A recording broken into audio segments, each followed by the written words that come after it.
Hello guys, welcome back. It's Awesome Gaming again today, and today we're going to do a Clash Royale episode. And today on the Clash Royale, we are going to do a popular strategy that I have recently picked up. And yes, as you can see on your screen, and it will be the giant and the balloon strategy. The giant balloon strategy.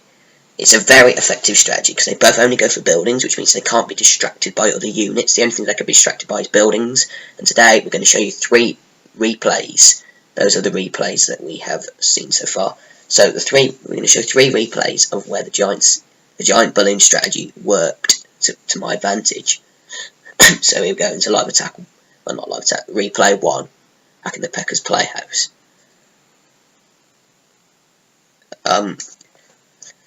So we'll just get the strategy up and running with.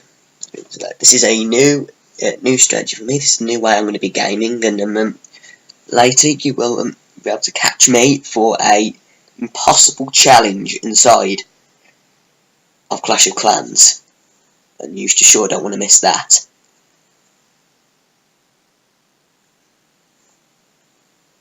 So we just arrowed my minions there.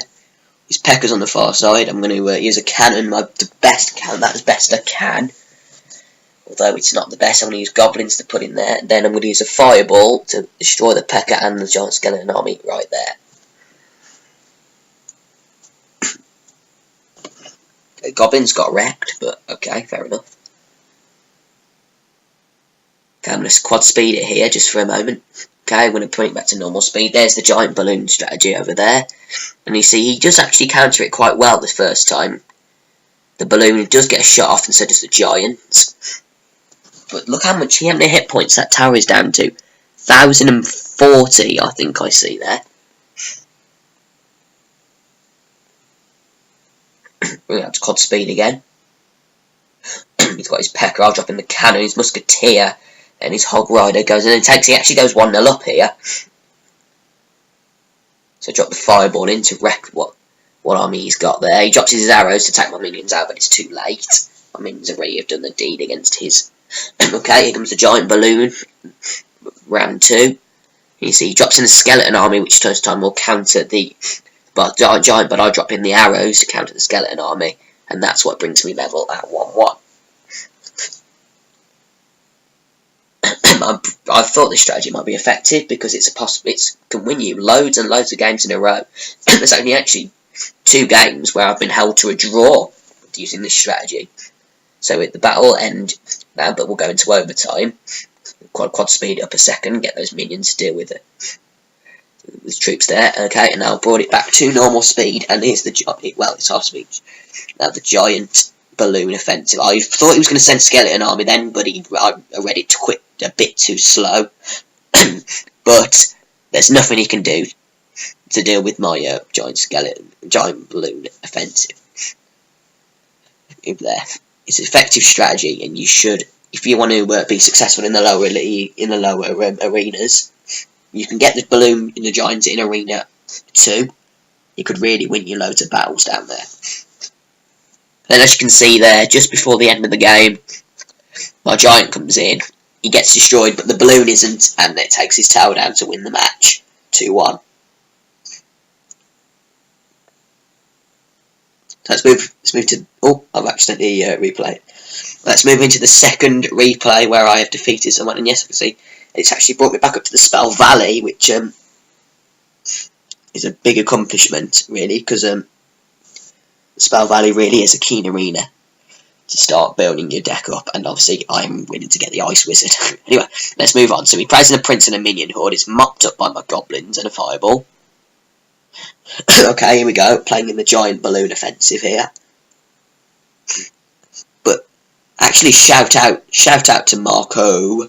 You can't clearly see his name up there, but he actually really defended against my giant balloon strategy very well. I was actually really impressed the way he actually. I was really surprised how well he dealt with that. So the watermark up there isn't keen to see who I'm actually facing. Anyway, drops in his prince. I've dealt with it with the goblins and the wizard.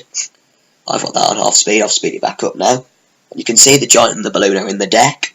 play the fireball, just quad speed it up, and then I'll play them now. I accidentally quad speed that a bit too much. But as you can see, he drops the skeleton army, which counters the giant, but the balloon is there, and that will be 1-0, and that actually wins me the game. See, now I have to defend well. I will just fireball those.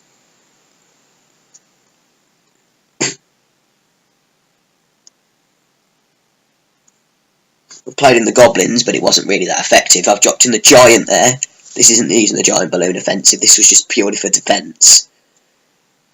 I thought he was going to beat me there, but I played the cannon really well to distract his hog rider. And that's the end of the battle, and I win 1-0.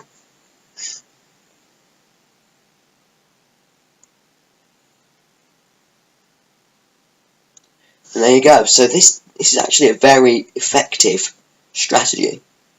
And then we'll move into the final replay. This is the one I've been wanting to show you the most. This was the most intense replay out of all of them.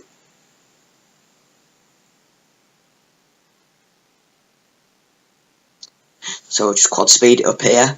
Okay. I haven't got both of the cards in the deck yet. And then we'll quad... now we've got both cards in the deck. Play the arrows in. Okay, both cards are in the deck. Let's get to... You need 10 elixir to play the combo at the same time. Okay, he's dropped the musketeer in on the right. But that's not really going to do too much just yet. Okay, now I'll play the strategy on the left. Okay, he's dropped in barbarians, but he doesn't really use much of an effective counter against this.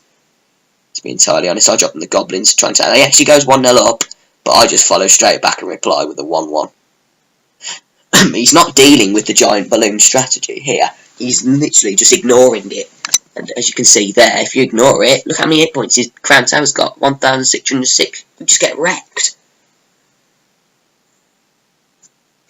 Anyway, he's dropped in a musketeer. He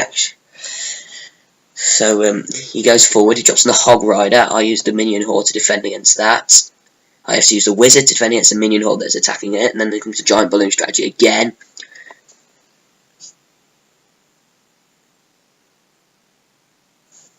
He defends against that well, and its tower's down to 381 hit points. I'd knock it down to 191.